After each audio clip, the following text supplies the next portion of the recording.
want Philly? Yeah, let's do it. Philly special. Ready? Here we go. Tonight! Easy! Kill! Lane!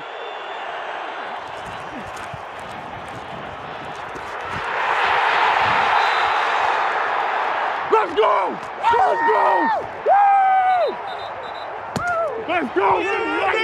You like this? I was feeling it right there. I know. Awesome.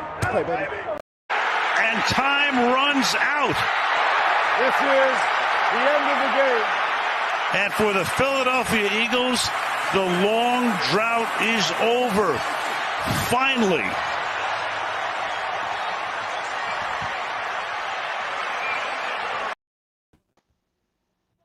Well, good evening, everybody, and welcome to another fine edition of the Philly Podcast, presented by SixPackCoverage.com, La Terrain Watches, and of course, as always, themonkeysuncle.net. Tonight's episode is going to be a reflection of 4 years ago, just a few days ago, actually, the Eagles' very first Super Bowl victory at Super Bowl 52 against the now retired Tom Brady and his then team, the New England Patriots. So with me, as always, is Chris Lahiff. And Chris, happy Super Bowl anniversary. Yeah, we're a couple days late. That's okay. We were just drunk. We're still partying. Yeah, 4 years later. And you have to drink 4 years later, considering what this franchise has been through the last two seasons. Every anniversary that comes up of this first Super Bowl, I'm getting lit.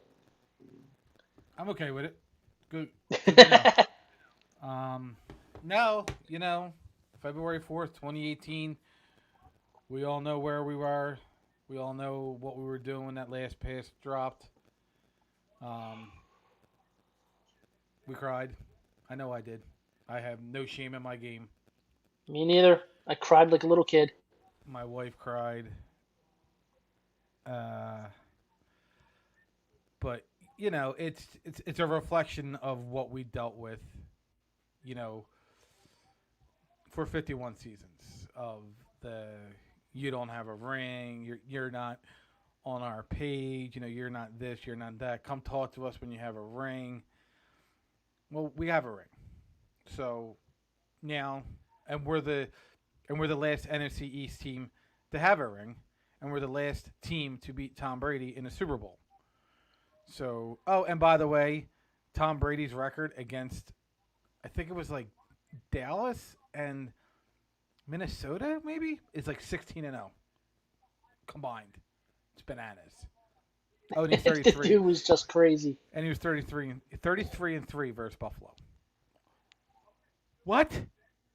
That's insane. And people want to debate whether he's a GOAT or not. Get out of here. Stop it. But here we are. People are going to. I'm sorry. Go ahead. Here we are, 4 years later. Reminiscing and living in the past, which we can.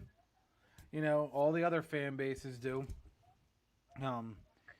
Regardless of what a certain fan base says, is we're not a poverty franchise.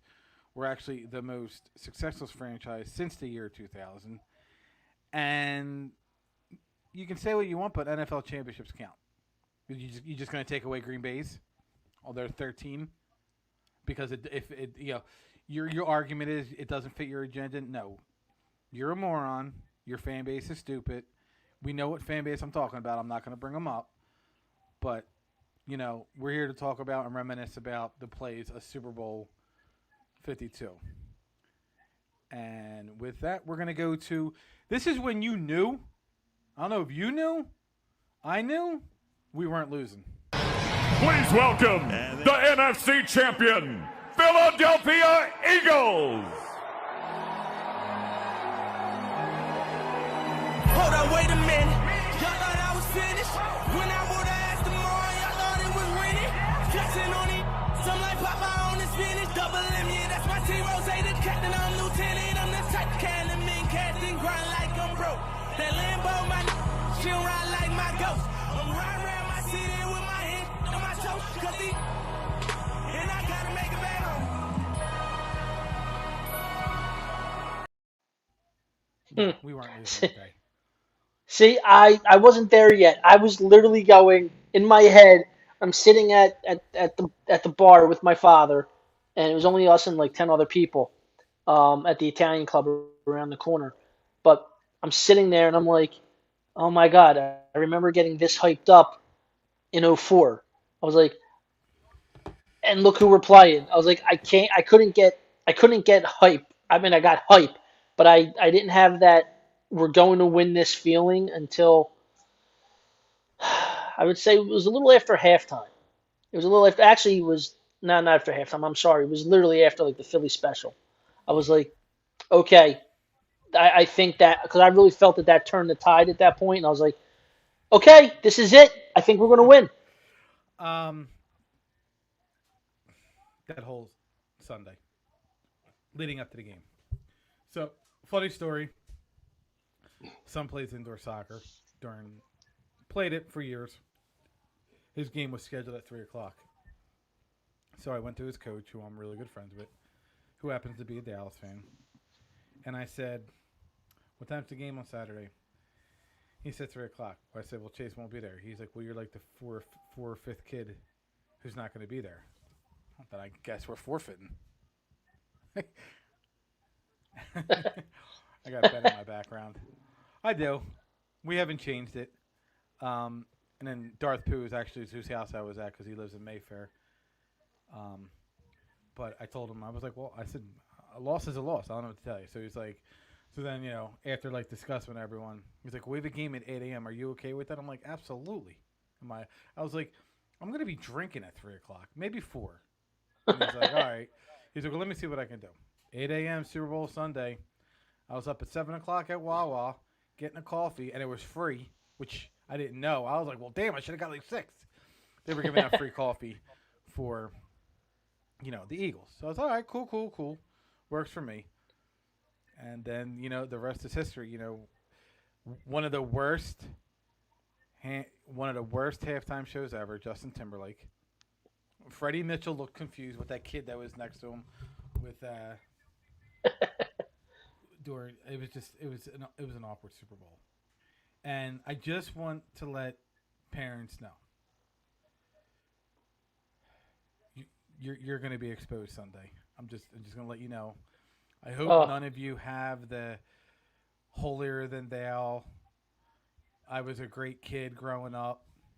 Because when they hear you sing the song to Ain't Nothing But a G thing, they're going to bleep it out. You're probably not. Just don't record yourself. You're going to get canceled. You can't sing that song. Okay? And the other songs. You can't sing the song by Eminem. Just let the music flow from the TV. Don't get yourself canceled.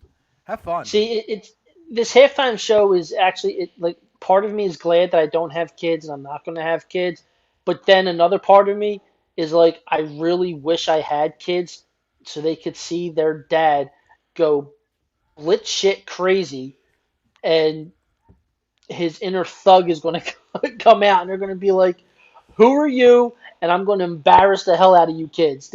It's like wherever we're going to be, you're going to be embarrassed. I'm the But whitest dude you'll ever see, they're not going to know what's going to hit them. oh They're my not. gosh, yeah, I've I literally have been listening to like a lot of Eminem, a lot of Dre, and a lot of Snoop, like getting ready for the halftime show. The freaking halftime show I'm getting ready for. It's insane. So, Like I'm so stoked for the halftime show. so this is kind of when I was very confident that the Eagles were going to win the Super Bowl. First down from the 11. LeGarrette Blount. Touchdown. Just bowled his way. Just ran over in Zendejo. And I was like, Yeah, that game, like And that was the number it's one defense. yeah. I mean, like so with that game, like we were out watching it at a some bar up her way around the East Norton area, and we're watching it, And I thought, my God, Minnesota just scored like so easily on that opening drive. And well, it's probably not going to do him during this show, but God, I hope he but does. he'll be feeling nice and good when he gets out there.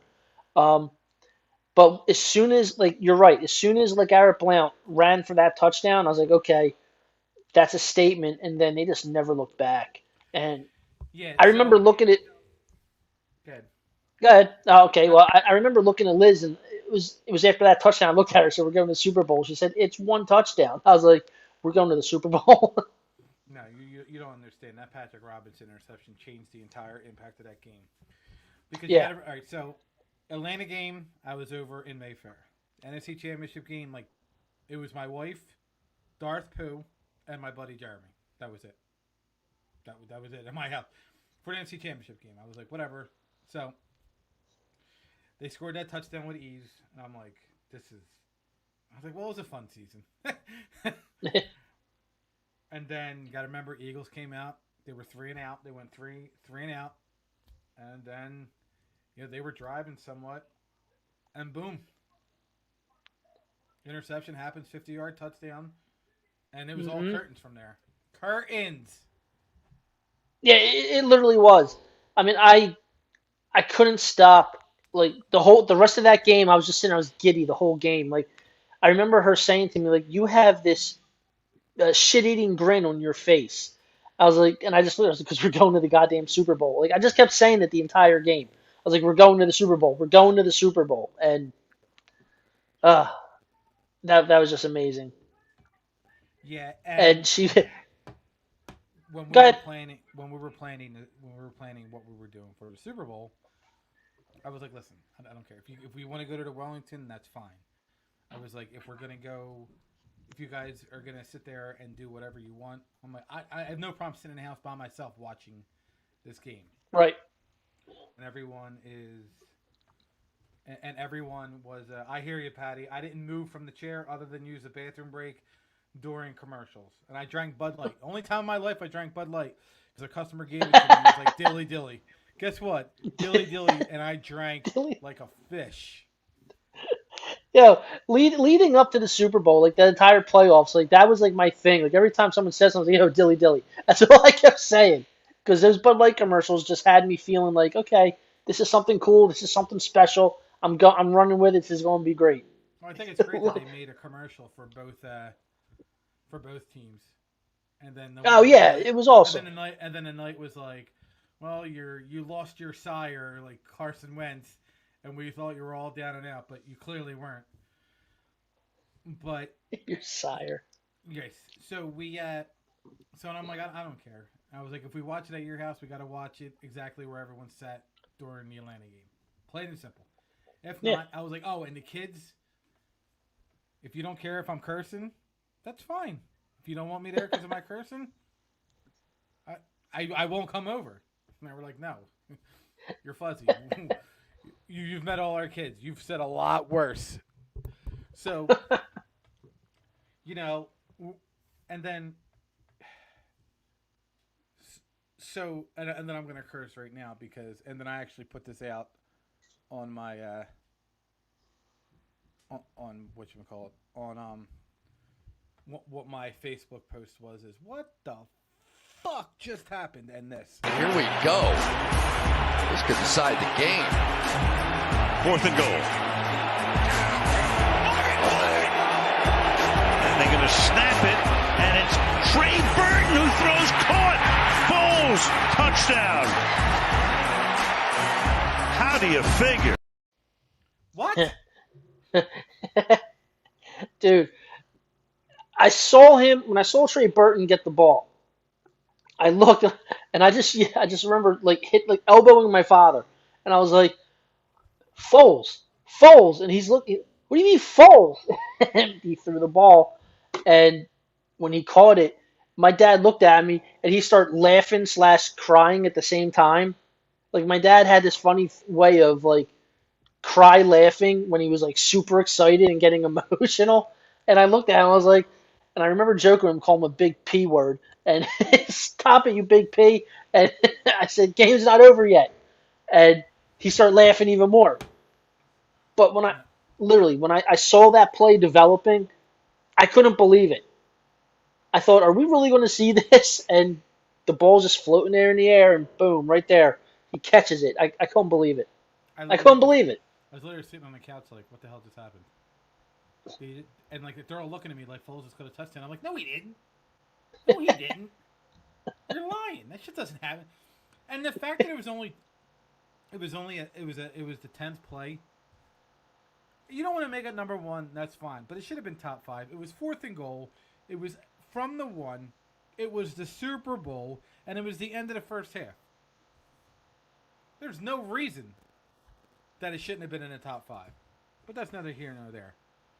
And then, I really think the unsung hero of the playoffs, I showed it to him earlier against Minnesota, was this guy. Look at his touchdown here. Minnesota. Blunt is in the backfield. LeGarrette Blunt swings to the outside, inside the 10. Blunt to the end zone. Behind a Selleck block. Yeah, I mean, that was the whole thing. Like, he really was. LeGarrette Blount was a huge part of that playoff run, and it was just awesome. Like, he complimented him and Jay Ajayi complemented each other so well out of that backfield. I mean, they really did. It was just it literally became magic during the playoffs. Like watching this team play. This guy right here, I'm going to show highlights from the season. If it wasn't for Foles, probably would have won the Super Bowl MVP. Overly aggressive, gets hit with the swing route right there. They're going to try and pick inside. Didn't have to, but you could tell that Richards felt like with that possible pick coming, he had to loop underneath, and that's what created the opening out there for Clement. Harmon could not make the... Picked up the system quickly. They were looking at it from a long-term view. It doesn't matter who's running it. It's been effective. Corey Clement into Denver territory. And a flag down late. How does he get away from all these free rushers and make throws like that? 2nd and 2 from the 11-yard line. Through the middle with a gaping hole into the end zone goes Corey Clement for the touchdown. Starts and it carries over. They're 7-1. Play action. Wentz underneath. Clement. Corey Clement takes it all the way. Touchdown, Eagles. 2nd and 10 for Philadelphia. So, like he had 100 yards receiving in that game and a touchdown. I have his catch, but we'll do that later. But, like, he was so overrated. Well, yeah, I mean, he was, but you know what? That season, there was something about him. It clicked. Like, the whole thing clicked. I mean, I honestly thought that entire season after watching him and then his receiving performance in the Super Bowl, I really thought that, maybe they were onto something with him. Like, maybe that he may have been a lot better than what he eventually turned out to be. But, I mean, hey, look, we're talking about the Super Bowl season, and he was a major part of it. And he was huge in that backfield. He really was. And I'm not a big Corey Clement fan, but he was awesome. You okay there? You look like you're getting a sign from God. I don't know. My kids are fighting. I was like, okay, is he going to suddenly evaporate into thin air? Yeah, I apologize. So you had Corey Clement, and this is a Super Bowl show. Little distractions here and there. I apologize. Probably should have invited Pat on because he's a Patriots fan, but I'm not ready to deal with his negativity still, because he'll still say this wasn't a catch. That line does a good job. The pass into the end zone, and it is Corey Clement. Yes, touchdown.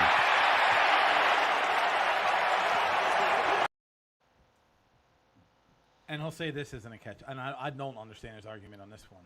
Zach Ertz out wide, one-on-one. Clement flares out to the right, caught over the middle and into the end zone. Zach Ertz for the touchdown. And again, all you can think back to now is the Jesse James play with Pittsburgh. Does he? See, and that's what made that play so controversial too. Was just a few weeks before that, Pittsburgh's tight end Jesse James had a very similar play where it got called back. I mean, because that was at the point where I threw my hands up in the air and I was like, "What the hell's a catch? What is a catch?" You know, I mean, it's like we all saw it clearly. He made 2 steps. He made a football move going forward. He went into the air. The ball crosses the plane while he's in the air. He comes down. The ball bounces out, but then he regains control. I mean, there was people trying to tell me that because the ball bounced out, that it was not a touchdown.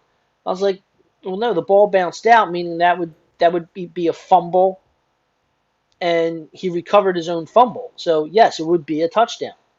Like, there were so many people trying to come up with so many different ways to try and discredit or say that was not a touchdown. And of course, everyone goes back to, oh, well, look at the Jesse James play. I don't care. I don't care about Jesse James. Right. I don't. Like, he's not in the Super Bowl. So this is what happened in the Super Bowl. And they called it a touchdown, which I said from the beginning it was, because he had 2 steps and he was in the air. 5 steps. Like, what else? Actually, yeah, it was actually 5. It was 5. I'm sorry. Play Patriots fans and anybody who hates the Eagles. Hold on, let's watch it again. Zach Ertz out wide, 1-on-1. Clement flares out to the right, caught over the middle and into the 4 steps. Four steps. Yeah, and what do they normally say? Like, 2 steps and moving upfield with the ball is considered a football move. So, okay, he had 4 steps and he was flying through the air. I don't know what to tell you. And he crossed the plane. Like, right there, that would be good for with the Superman sound theme song playing. Right. But then you have that. You figure the second half they came out on fire. New England did. They looked unstoppable. Well, that turned into the Tom Brady and Gronkowski show. Is what that turned into. Yeah, because you had this. Let me see if I can pull this up. This will be a YouTube video. But yeah, it was just bad. Hold on. Technical difficulties? Oh, always technical difficulties. Never. It's never easy. Here you go. First down to the end zone. Caught. Touchdown. Brady lost one for Gronkowski. Reaching for it. Touchdown. They look unstoppable right now. We'll go back to that video, because that video gets me every time. Like the next. The next, we'll play it, but the next 3 minutes, the next 2 minutes, it's like the sigh of relief when Jake Elliott hits the field goal, when the fumble happens, and the field goal, and there's just like, oh my God, what is this? Is this for real? It's like I need a drink. I need a drink. Yeah, I mean, that game really had some great ups and downs in it, and back and forth. I mean, it kept you on the edge of your seat. It really did. He threw for 500 yards. And then people sit there and say, well, but he threw for 500 yards and he had the fumble, but he still had a better game than Nick Foles. I'm like, did he? I'm like, because he had a turnover on downs, and that's just as big as a play as a turnover. Like, when you go for it on 4th and you don't get it, that's huge. And when you drop a wide open pass, Tom Brady was wide open. He wouldn't have scored because Malcolm Jenkins is right there. But it was. I don't know what else you want. It was crazy. If he caught that would have been a momentum changer for that game. Mm-hmm. It would have been.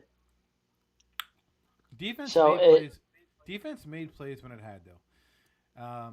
Brandon Cooks had that catch on 3rd and 5, and ran right into a power bomb. Yeah. And then he got knocked off. Like a couple series later, got knocked out. Oh, he got destroyed. That dude woke up a ram. I mean, when he hit him, he evaporated. That's how bad he got hit. He pulled a Thanos. And Jesus Christ. Yeah, I mean, you had a Patriots fan saying it was a dirty hit. I'm like, how is it a dirty hit? It wasn't a dirty hit. He turned around. He was running around. He ran into a hit. You know, yeah. It's a shame he got knocked into the next week, and he was wondering when the Super Bowl started. But that's not his fault. So yeah, that's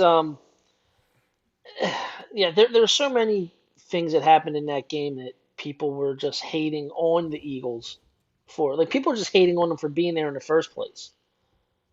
They didn't want them there. They no way if they win they're not my Super Bowl champions. I remember that was a good one that people were saying. I'm like, okay, good, they're not. I don't Do care. you root for them? No, you don't. I don't care if they're not your like I don't care. But yeah, that man, just even thinking about it now, it's like talking about it. It's just I love going back and seeing all the different the plays that you're showing and everything, and it's just amazing. It just gets me thinking about like fun stuff. Yeah. So, but it's just it's. And then obviously this happened. Uh-oh. Brady gets hit. The ball is out, and Philadelphia has it. And then I'm gonna share this one because I gotta keep sharing.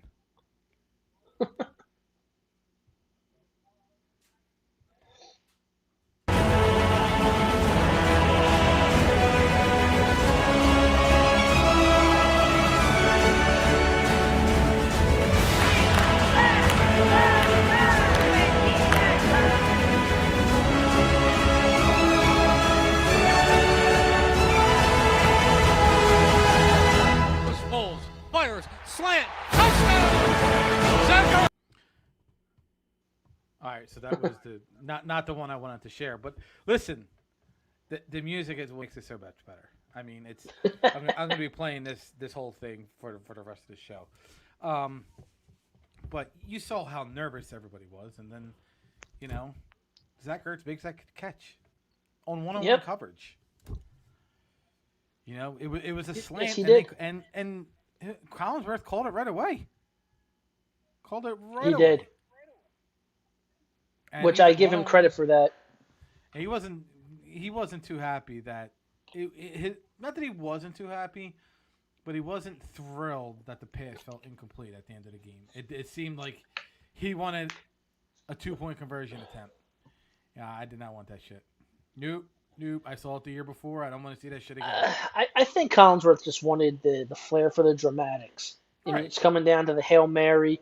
I mean, I think that's what he wanted because a lot of people, like you bring that up, a lot of people had some negative things to say about Collinsworth for that specific play because people caught on to his tone with that play, and they're like, oh, he didn't want the Eagles to win. He's a Patriots guy. I'm like, no, that's not the case. He's a broadcaster. He's trying to engage you and he was basically trying to will the 2-point conversion, like you said. He wanted it's the Super Bowl. I mean, it's one of the reasons I don't like Collinsworth, but I know he gets a lot of flack, but I love Joe Buck. He's got his moments. Like when the Phillies won the World Series, Bradley struck out Eric Hinsky, and he went, Philadelphia, world champions, and that was it. Yeah, and that's Phillies, world champions. And there was nothing else, and it was, he didn't want to, he almost like, as crazy as it's about to sound, it's almost like he didn't want to upstage Harry Cowles, even though Harry Cowles did radio. You can only imagine what the Harry Cowles. He could only imagine what the Harry Cowles call is going to be. We all know the Harry Cowles call. We all know what's his name, how he reacted. Like we know. Like, and I feel like that's where Collinsworth should have been like, And Al Michaels should have been like, Eagles, Super Bowl champions. Not that this drought is over, which fine, whatever. But, it's just there was just a tone. It was a very monotone, plain tone voice where they were like, I want overtime. No. Well, I think it was that monotone voice, that plain voice, because I think even for them, a part of them was like, God damn, the Philadelphia Eagles just won the Super Bowl. And I don't think anyone really, well, no one gave them a chance. They were the underdogs. That was the big thing with the stupid masks and everything. So there was 3 straight games. I would have wore that goddamn mask if I had one. Instead, I had my my Rey Mysterio mask. I wore. That's fine. Mask is a mask. But I mean, it that's what it came down to, though. It was, they were like, oh, Eagles win. Like, holy crap, the Eagles win. So I didn't think anything bad about how he said it or how it came across, because you could tell he wanted more of the dramatics. He absolutely loved the Philly play. He thought that was amazing, and he said in the game, this could go down as one of the greatest plays in Super Bowl history. Well, here we are at the end of the game with the GOAT throwing a Hail Mary that made it into the end zone. Literally almost could have been caught either way, but that could have upstaged the Philly. So I mean, it's like there's a lot of emotion and a lot of different feelings and mechanics rolling around at the end of that game. And again, he's a broadcaster.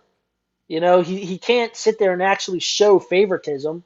No. Well, they're not supposed to. Let's put it that way. While they're calling the games. And think about this, and that Hail Mary almost didn't happen. If Ronald Darby picks it off, it's a pick six. And yeah. There's no flair for their dramatics. There's nothing.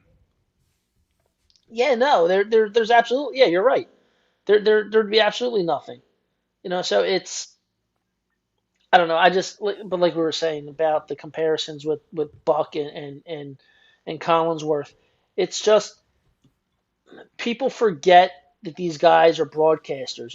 It's one thing to hear guys like Skip Bayless, constantly going down on the Star in Dallas. It's one thing to hear him on his show Undisputed with Shannon Sharp, talking like that. He doesn't have to be down the middle. It's his show. He can say whatever he wants. But when you're broadcasting a Super Bowl or a Stanley Cup playoffs or Major League Baseball, whatever it is, it's the raw emotion of what's going on. So how does he do this Sunday? Oh, yeah, I'm sure his heart's with Cincinnati. I mean, hell, my heart's with Cincinnati because I feel for their fans. And you know what? And this has a very strong feel to Eagles. All right, it really does. Take away the Wentz injury. Joe Burrow's second year, Carson Wentz second year. You just there's something there. There really is. And you know what? And kudos to the Rams, but you weren't there for 3 or 4 years ago. You don't know what Cincinnati's been through. You don't know what Philadelphia has been through. You had your chance 30 years ago when you had Eric Dickerson and Jim Everett. This is Cincinnati's time.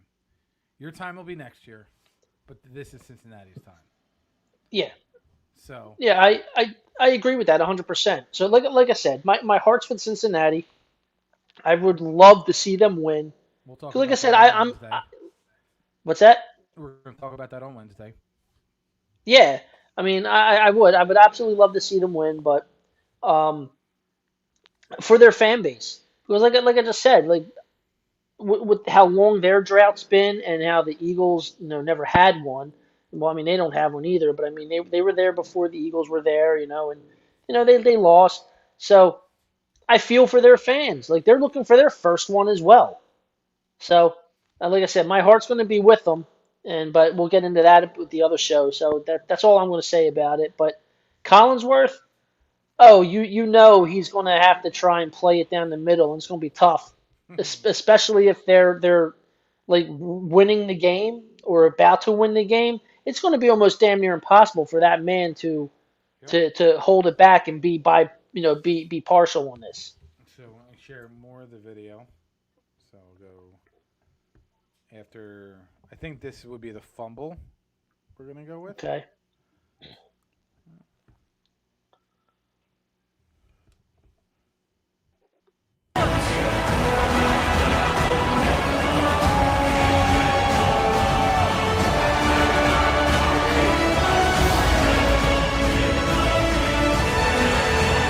Brady gets hit. The ball is out, and Philadelphia has it. Oh, they're in that turnover we played for.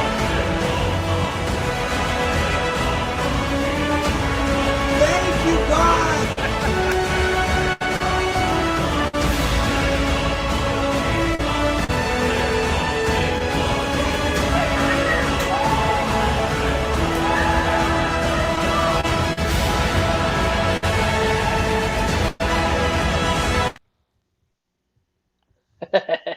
That kid, thank you, God. I love it every time. And you sit there and you just look at the reaction of when Jake Elliott hits that field goal to put them up by 8. You see, everyone hugging.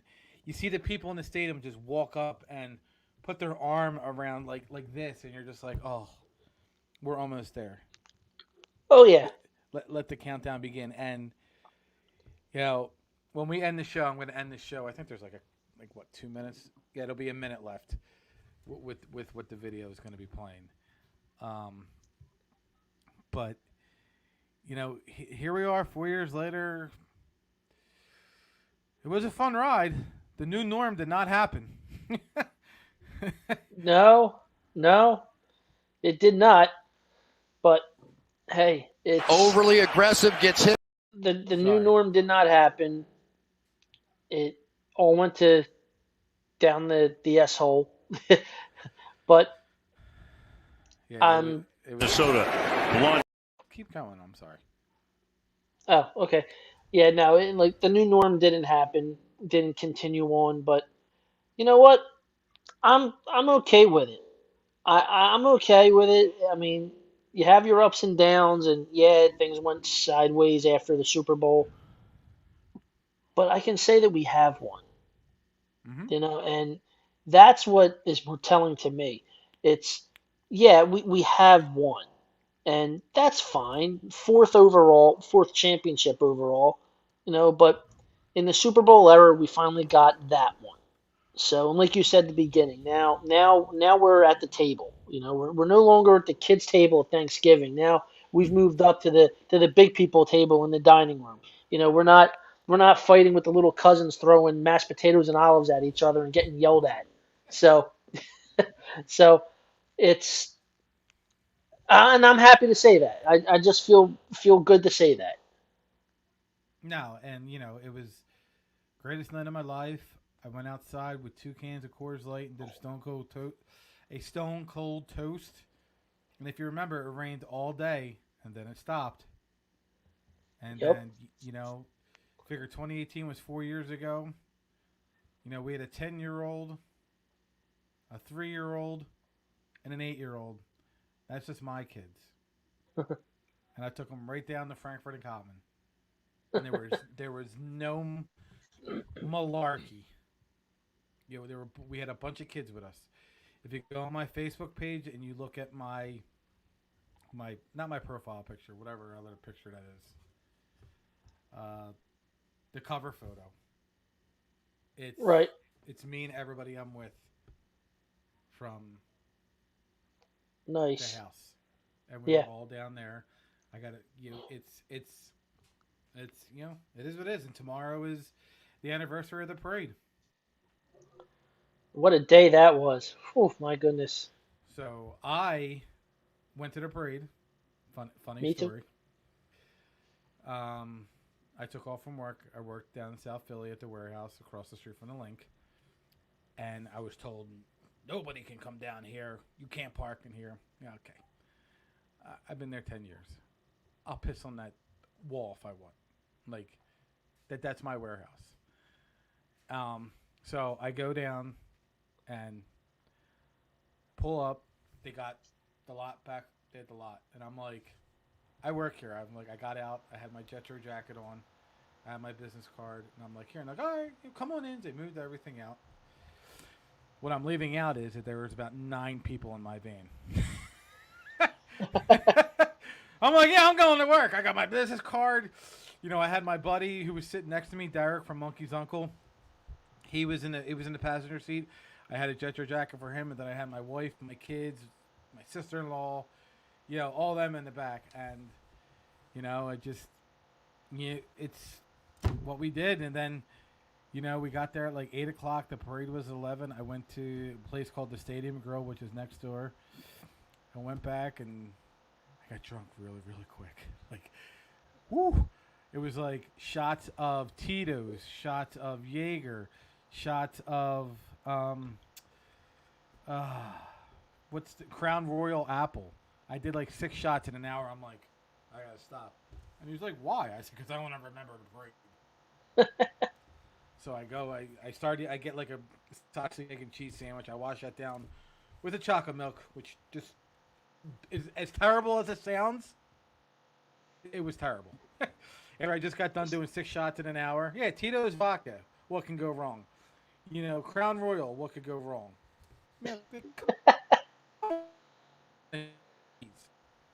Woo. That's funny. And then, me and my buddy. I'm sorry. No. Go ahead. Finish. No, and then we left because Derek had to take care of some stuff with his business, and we went to Dave and Buster's up in Franklin Mills, and sat down. I drank, and I watched Jason Kelsey's speech live. I was like, oh, this isn't gonna end well. He got up there. I was like, he's been drinking all morning. He might drop an F-bomb. Yeah, well, he dropped some shit. He dropped some that day. Yeah, that's got to go down as one of the greatest Super Bowl parade speeches ever. I mean, I loved when he was like going down the list of every single something that someone said about a player on the team. And he's like, Lane Johnson can't lay off the juice. I'm like, oh my God. I was like, did he really just say that? I was like, oh, that's the best thing I've ever seen. Corey Clemens Corey Clemens too small. Jason Peters can't stay healthy. Doug Peterson can't coach.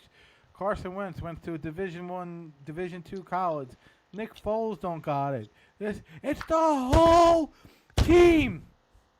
But yeah, when he definitely hit the Lane Johnson juice, I almost spit my drink out at the bar. Dude. Yeah, that. Oh, shit.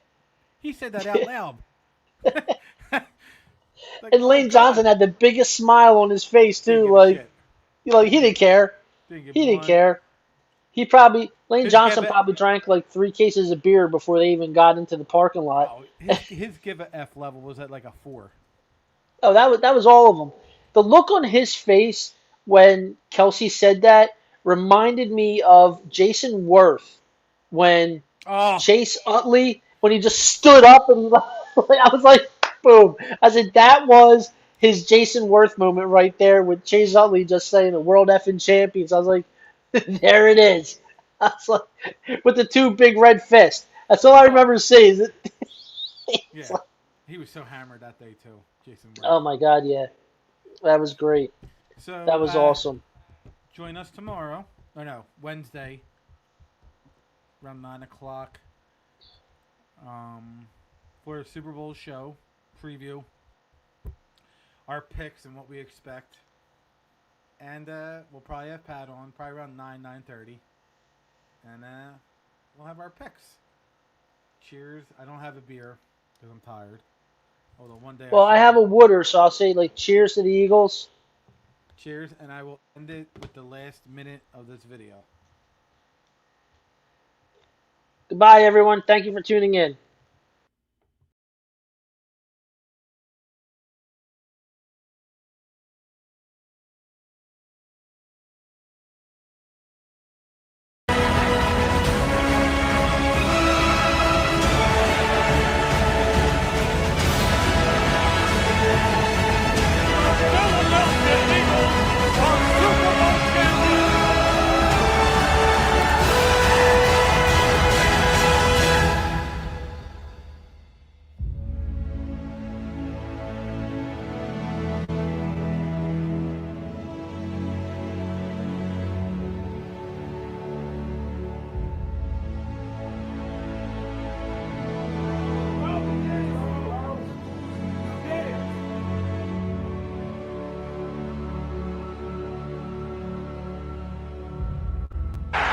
time runs out.